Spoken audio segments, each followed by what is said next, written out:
Bismillahirrahmanirrahim. Alhamdulillahi Rabbil Alamin. Salatu wassalamu ala asyrafil anbiya'i wal mursalin. Nabiyina Muhammadin wa ala alihi wa sahbihi ajma'in. Assalamualaikum warahmatullahi wabarakatuh. So ngayon inshallah, Fek, tuloy natin yung sumunod na kabanata dun sa Fiqhul Muyassar, Al-Babu Athani Ashar, chapter 12 ng Kitabul Mu'amalat. Al-Muzara'atu wal Musaqat. Ito na yung pag-upa ng, yung muzara'a, pag-upa ng lupa para sa kahin, at yung musaka, ito naman yung pag-upa ng puno. Yung puno yung uupahan mo. Na ikaw na yung mag-aalaga ng puno, maglalagay ng anumang kailangan nito. Kasi marami pa palang proseso yun, di ba? Mangga, di ba? Marami pang ini-spray ko ano-ano. So yun, pwedeng yung puno hindi sa'yo, hindi ikaw ang nagtanim,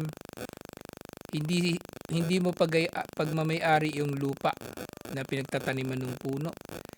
Pero makikinabang ka dun sa bunga. Nang kapalit nito yung bayad dun sa iyong pag-ani ng bunga na yun. So dito, al-mas'alatul ula, ma'nahuma wa hukmuhuma.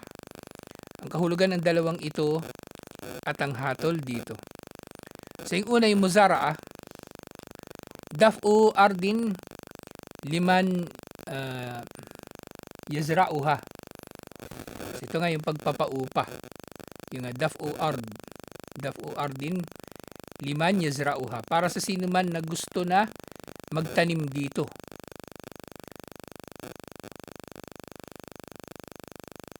Hubbin pala to. Hubbin liman yazra'uhu. Kaya kumbaga, hindi lang pala lupa yung pwedeng paupahan. Kumbaga, ikaw yung magpo-provide ng butil, tapos meron kang porsyento mula doon sa kikitain. So, hindi lang lupa. So, pwedeng halimbawa, yung tao merong lupa pero wala siyang itatanim. So, pwedeng butil yung ibibigay mo sa kanya tapos meron kang porsyento. Mas okay nga ito. Kaysa naman yung uutang yung tao ng, kasi yung problema, kaway mga magsasaka natin eh. Sila yung pinakamahirap dito sa Pilipinas eh. Palagi. O madalas sila. Samantalang sa ibang bansa, mayaman yung mga magsasaka. Si mga magsasaka para makaraos, kapag walang ayuda sa gobyerno, mangutang 5-6. So, sa halip na pautangin sila ng 5-6, ganun, edi ganito na lang. Merong magpo-provide ng binhi o ng ano pang kailangan. Tapos porsyentuhan sila ng ani, inshallah. So, mas makatarungan ito. Yung musaka naman, daf'u syajarin magrusin ma'lum. So papaupahan mo dito yung puno na, kumbaga, sa parehong pagkakataon, yung muzara'a kanina, nababanggit din yung ma'lum. Ibig sabihin, tukoy lahat. Kasi sa anumang uri ng muamala, dapat tukoy lahat. So dito nga pagpapaupa, di ba? Ano ba yung pauupahan? Gaano kalaki? Ano yung gagawin dun sa pauupahan at iba pa? So dito tukoy yung puno. Aling puno, aling bunga at iba pa. Lahu thamarun ma'kulun liman ya'mal alayhi bijuz'in masya'in ma'lum minat thamara. So itong nagtanim daw na ito, o yung nag-upa pala. So yung nag-upa ay makakakuha, hindi nagpaupa pala, tama yung nagtanim nga. Yung nagpapaupa, makakuha siya ng porsyento doon sa bunga na makukuha mula doon sa puno. Siyempre, yung puno na inuupahan dito, yung mga puno na maakul. Thamarun maakul. Yung bunga nito ay nakakain. Ibig sabihin, kasi di ba meron mang puno na, lahat naman ng puno na mumunga, di ba? Pero hindi lahat na kakain yung kanilang bunga. Mahogany, yung kinakain yung bunga nun. So, hindi sila kasama. hindi sila kasama. So, ang muzara'a at musakat para sa mga nakakain o may kinalaman sa itinatanim at nakakain ng bunga nito. Kaya siya pinagsama sa isang kabanata. Magkaiba sila. Yung isa lupa, yung pauupahan o yung binhi. Tapos yung isa puno, yung pauupahan. Pero halos pareho sila. Ng hukom kaya nagsama sila. Dito nga, wal alakatu bainal muzara'a wal musakat. Anal muzara'a naf'un ala zar'i kalhubub.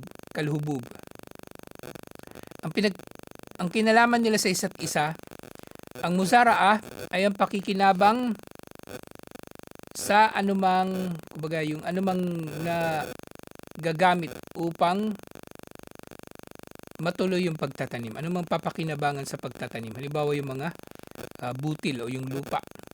Wal musakatu naf'un ala syajari kan nakhil. At ang musakat naman yung pakikinabang sa puno katulad ng nakhil, yung puno ng dates. Nakhil ang tawag doon.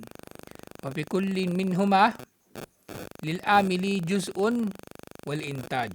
At sa dalawang ito ay makikinabang ang manggagawa o yung umuupa ng bahagi mula sa anumang produkto o maani mula doon sa lupa o mula doon sa puno. At ganyan din yung may-ari. Meron din siyang papakinabangan sa anyo ng upa. Ngayon yung upa na ito na binabanggit dito, ang binabanggit dito, porsyento ng ani. Bawa yung lupa, sinaka. So, halimbawa, 5% ng ani sa may-ari ng lupa o 10% sa may-ari. Hindi ko alam magkaan ano dito eh. Paano yung hatian dito eh. Doon sa mga, ano ba tawag doon sa Tagalog? Kasama. Yung ano kasama, 'di ba, yung ano lang yung nakikiani lang, nakikisaka lang ng lupa. Dalawa ganun. Dalawang lima sa ano sa magsasaka, dalawa sa may-ari. Ganun. O ilang percent 'yun? 100 divided by ilan yung 7, 'di ba? Sa 7. 5 sa magsasaka, 2 sa may-ari. So 100 divided by 7. So yung isang sako na yun, ang katumbas niya 14%. So 28% kumbaga sa may-ari. Okay din. Para malaki yung matitira pa sa ano sa ano, yung nagsasaka. Nakapaghati-hatian pa nila yun. Hindi pala, inshallah. So, may porsyento siya doon sa butil. Pero, syempre, dahil sa makabagong panahon, hindi butil pala yung ano, yung bunga. Pero dahil sa makabagong panahon, maaring pera eh. Di ba, bebenta muna yung ano, bebenta yung bigas o yung dates, yung mangga. Tapos saka sila maghahati sa pera. So, maaari rin mangyari yun. Maaari mangyari na pera yung paghahatian nila, hindi bunga. Kasi kung ganun kasi, kung bunga, bawa, mangga, di mo na mauubos yun eh. O pera na lang. Pera na lang yung paghahatian nila. Kung ipabenta na lang lahat, tapos pera yung paghahatian nila. Pwede rin, inshallah. Ang mahalaga, naibigay yung karapatan nila pareho. Yung karapatan ng may-ari at yung karapatan ng nangungupahan ng lupa o ng puno. Hukmuhuma, ang hukom sa dalawa na ito. Ang dalawa na ito ay masyru'atan. Ang dalawa na ito ay isinabatas. Sabihin, meron siyang hatol at ito ay wahuma minal udi al-jaiza. Wahuma minal ukudi al-jaiza. So silang dalawa daw ay kabilang sa mga kontrata o kasunduan na pinahintulutan. So, ibig sabihin, halal na pumasok yung tao sa pag-upa ng lupa o pag-upa ng puno at iba pang katulad dito. Lihajatin nasi ilayhima, dahil sa pangailangan ng mga tao dito. Iniulti Ibn Umar radiyallahu anhuma anna Nabi sallallahu alaihi wasallam amala ahla Khaybar bisyartin ma yukhriju minha min thamarin aw zar'in. Si Propeta Muhammad sallallahu alaihi wasallam nakipagkontrata daw siya sa mga tao doon sa Khaybar. Pagkatapos na ito ng labanan sa Khaybar, ibig sabihin sakop na ng mga Muslim yung Khaybar.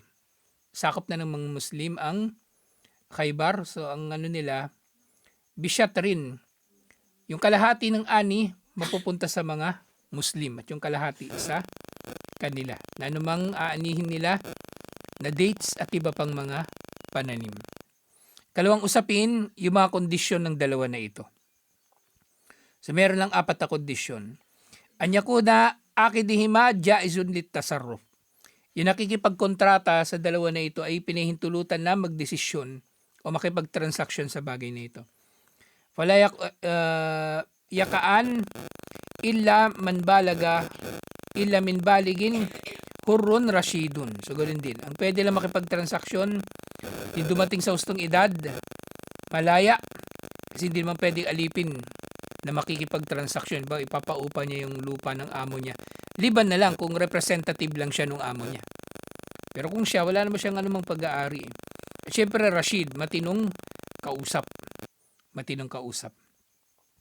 Anyakuna syajar ma'luman fil musakat.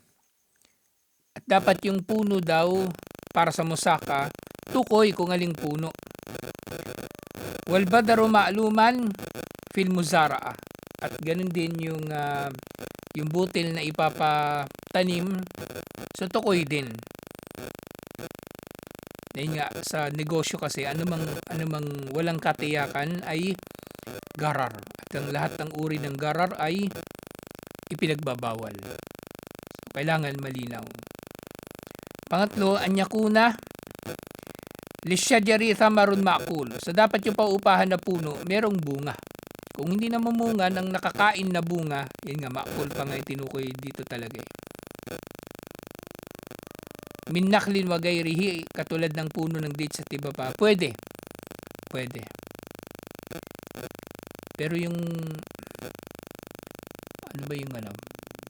pwede kasing may puno na hindi naman siya namumunga, pero pwedeng paupahan kasi meron pang ibang papakinabangan sa kanya.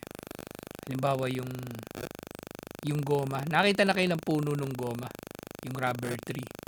Kinukuha yung dagtanon sisugatan yung katawan, tapos yung dagta niya maipunin nila.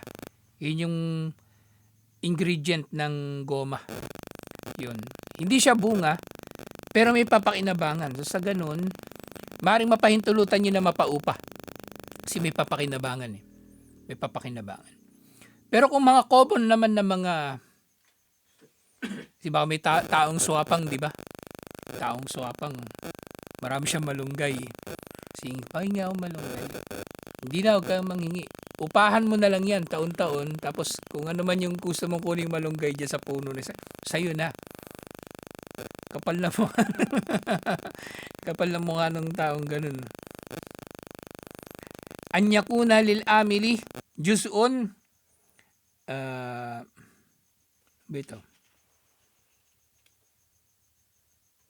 juz'un mashna'un ma'lum mimma yahsulu min thamaris syajar.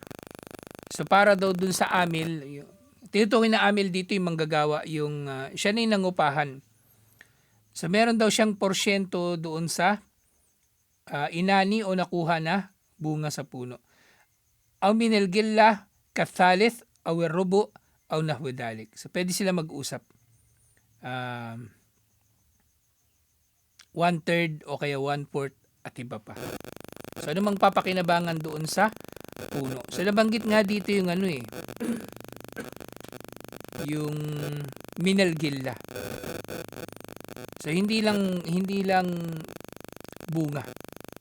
So anumang bagay na papakinabangan doon sa puno na dahil dito upahan mo yung puno. So pwede mo nang upahan yun. So kasama na nga doon yung yung rubber, yung actually marami pang iba Yung insenso, galing din sa puno yun May dalawang klase ng insenso na common. Yung insenso na yung ginagamit sa simbahan, yung dagta ng puno. Tapos yung insenso na yung madalas sa Saudi, yung kahoy. Kahoy. Yung pinapabango ni Isa dun sa masjid, galing sa kahoy yun. Kahoy yun mismo na na nadurog. Sandalwood. Marami nun dito sa Pilipinas eh. Ini-smuggle nga raw palabas eh. Ini-smuggle. Yung problema sa Pilipinas, ang daming Mayaman sana yung Pilipinas eh. Dami lang hocus pocus eh. Daming kurakot. Ang mahal nung ng sandalwood. Yung kilo nun, ilang libo, daang libo yung pinag-uusapan. Kasi pagka gagamitin mo yung pabango, butil lang naman yung kailangan mo eh. Hindi mo kailangan ng marami. Sumunod, al-mas'alatu thalitha al-ahkamul muta'allaqu bihima. Mga hatol na may kinalaman sa dalawang ito. Una, yalzimul amil an ya'mal kullama yuaddi ila salahi at-thamara. Sa nangupahan, dapat niyang gawin ang lahat ng magiging kapaki-pakinabang sa bunga o magkaroon ng maraming bunga. Kaya nga, kabilang doon sa condition kanina, dapat Rashid yung makikipag-kontrata. Kasi kung yung kakontrata mo, hindi naman Rashid, hindi mo matinong kausap, upahan yung puno mo, tapos tamad pala. Tamad. Sayang yung panahon na yun, na yung taon na yun, di ba? Inaasahan mo yung puno, mamumunga ng ilang kaing ng mangga. Tamad yung nangupahan sa'yo. Hindi lang naman sarili niya yung pinipinsala niya, pati yung nagpapaupa ng puno. Kaya kung ganun yung kalagayan, nakabalita ka, yung umuupa sa'yo, tamad kasi nakaupa na siya doon sa kakilala mo eh. Pwede mong tanggihan yun. So, salahu thamara min hartin wa sakyin wa nadhafa wa siyana wa talkihun nakal wa tajwifu thamar wa ghayra dalik. Yung lahat ng proseso na dahil dito magiging maayos yung kanilang produkto o yung bunga na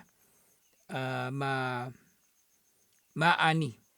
Bawa yung hearth, yung pagbubungkal ng lupa, yung pagdidilig, paglilinis doon sa paligid, yung pagsasaayos, yung pagpapabunga sa dates. Kasi may ibang mga puno pala, di ba kailangan isprayhan pa ng mga pampabulaklak at iba pa. At yun din yung pagpapatuyo. Kasing dates, usually pinapatuyo yun eh. Kasi pag tuyo siya, mas matagal yung buhay niya. Kaya nga yung mga fresh na dates, lalo kapag pinapadala abroad, katulad yung may mga nakarating dito sa atin sa Pilipinas eh, yung tuyot na talaga siya, yung mga pinaarawan yun. Pero doon sa Saudi, di ba yung dates na sariwa makunat? Parang bayabas. Ganun yung niya eh, yung texture niya eh, yung sariwang dates. Kapag kinagat mo, tutunog-tunog pa yun. Parang tunog bayabas pag kinagat mo. Tapos minsan, madali kasi yun ma-overripe kapag ganun siya. Kaya yung iba, ganun, pinapatuyo nila para mahaba-haba yung buhay. Pero mas matagal talaga yung buhay, yung naka-plastic. Yung naka-vacuum pack, yung dumarating sa atin dito na karamihan. Yun. So lahat yun ang proseso na yun dapat maisa katuparan. Gayun din ala sahibil ard al-amal ala kulli ma yahfudu al-asal kahafril bi'er wa tawfirul ma wa ikamatil jidran wal hawajiz wa jalbil alat wal madahat al-miyah. Gayun din naman yung may-ari, hindi naman siya basta-basta magpapaupa. Usually may-ari siya ang nagpo-provide ng tubig. So kailangan maghukay daw ng balon o ano pa man. So siya yung magpo-provide nun, yung paghukay ng balon at iba pang paraan ng pagtutustos ng tubig. Ganyan din siya yung magpo-provide ng pader o bakod para di makapasok yung tupa at kambing nung kapitbahay. Kasi mapapaupa ka ng lupa, di ba? Tapos yung nag-uupa, tatanim niya kamatis. Hindi ka nagbakod. Dumating yung dumating yung mga tupa, kambing. Ubus lahat. Pananagutan niya ng may-ari. Pananagutan niya ng may-ari. Kasi sa kanya yun eh. Lupa niya yun eh. Ano mang bagay na may kinalaman sa lupa, automatically, sa may-ari ng lupa yun, doon sa nagpapaupa, pananagutan niya yun. Kasi hindi lang naman lupa yung pinapaupahan niya eh. Pati katiyakan na mamumunga yung itinanim nung nag-uupa sa kanya. So meron din siya pananagutan. Hindi yung kubra lang siya ng kubra ng upa. Meron din siya pananagutan. At iba't iba pang mga paraan na mapapadalo yung tubig at maprotektahan yung mga pananim. Pangatlo, yamnikul amil hasatahu biduhuri thamara.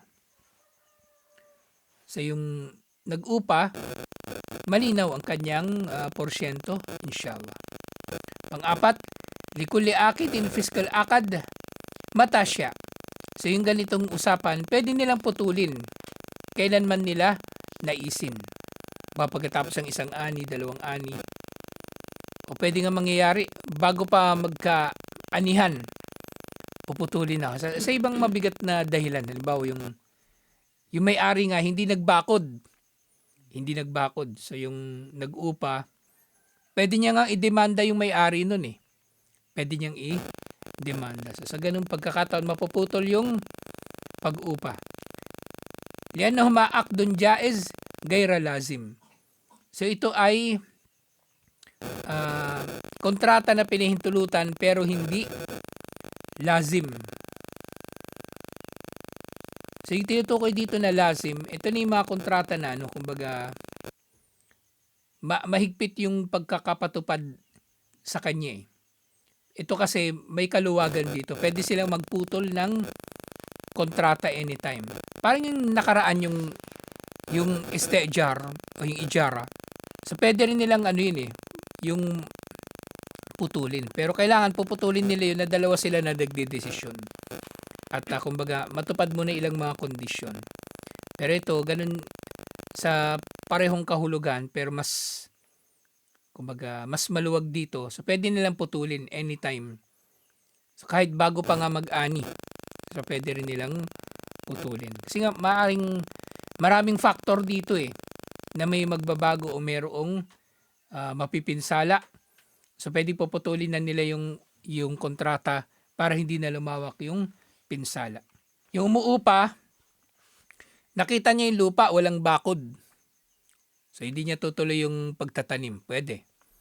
Nakita niya walang tubig. Pwede. Tapos yung nagpapaupa, ang usapan nilang itatanim, bawa kamatis, ganun, o ano pa man. Nakita pala niyan tinatanim, mahogany, o kawayan, kailan pa yung mamumunga. So hindi natupad yung kontrata. So pwede siyang mabago kahit kailan. Fainin fasaka al-akdu, wakadahar thamar, pahuwa bainal akidaini alama syarata. Pero kung halimbawang puputulin na nila yung kontrata kapag namunga na yung mga puno, so mananatili pa rin yung kondisyon nilang dalawa.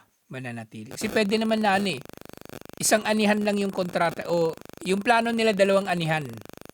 Pero isang anihan pa lang, yung may-ari ng lupa, sabi niya, hindi ko na mapapaupa sa iyan sa susunod na taniman kasi tatayuan ko lang bahay. So pwede naman, pwedeng ganon. Pero kung namunga na yung puno sa ganung pagkakataon o yung palay, yung kumbaga mananatili sila doon sa kondisyon nila. Pero kung halimbawang bago pa man mangyari yun sa iba't ibang mga kadahilanan. Kasi pwede rin namang mangyari yung mapipinsala yung pananim dahil doon mapuputol yung kanilang kontrata. May bagyo. Sira lahat ng pananim. So pwede nilang putulin yung kontrata. Pwede nilang putulin yung kontrata. Na kumbaga pareho naman silang mawawalan eh. Kumbaga yung nagtanim, mawawalan ng ani. Tapos yung nagpaupa, mawawalan siya ng kita. Hindi yung lang, kumbaga yung nagtanim, sisingilin pa rin niya ng upa. Posibleng magiging dahilan yun eh. Posibleng magiging dahilan na pagkasira ng kontrata. Pero kapag namunga na, so pwede naman nilang anihin na lang paghatian tapos hindi na i-renew yung kontrata. فإن فسق العامل من قبل طلوع الزرع وظهور الثمرة فلا شيء له. Kung yung nangungupahan ang puputol sa kontrata bago pa man mamunga, so wala na raw siyang makukuha. Wala raw siyang makukuha. Ibig sabihin, kapag nag-anihan, hindi siya pwedeng maniningil doon sa may-ari ng lupa na maniningil pa siya ng porsyento niya. Kasi maraming pwedeng mangyayari dito eh. Aalis yun ng upahan, di ba? E di hindi na tuloy yung pagsaka. Eh walang makitang papalit na magsasaka yung may-ari ng lupa. E di mo mapapabayaan yung palay. Masisira. So, sa ganong dahilan, wala siyang makukuha. Okay, kung kukuha man yung tao makakuha man yung may-ari ng lupa ng ibang magsasaka, panibagong kontrata na naman yun. Panibagong kontrata. Pero yung dahilan talaga kung bakit wala siya dapat talagang parte. لأنه رضي بإسقاط حقه كالعامل المضاربة. Yun na. So ito yung dahilan. So wala siyang porsyento kasi magiging katulad siya ng isang namumuhunan. At binawi niya yung kanyang puhunan. Bawa sa negosyo, di ba? Dalawa kayo mag-partner. So isang buwan kayong magiging magnenegosyo. Eh 2 linggo pa lang umalis na si Hasan. Ano mang kinita mo nung mga panahon na wala na si Hasan na 2 linggo pa halimbawa, wala siyang porsyento doon. So ganun din dito. Umalis yung nangungupahan na hindi pa naman nag-aanihan, eh wala rin siya talagang makukuha. Wala siyang makukuha. Amma in fasaka rabbul mal qabla duhuri thamara wa ba'da syuru'i fil amali falil amili ujrata amalihi.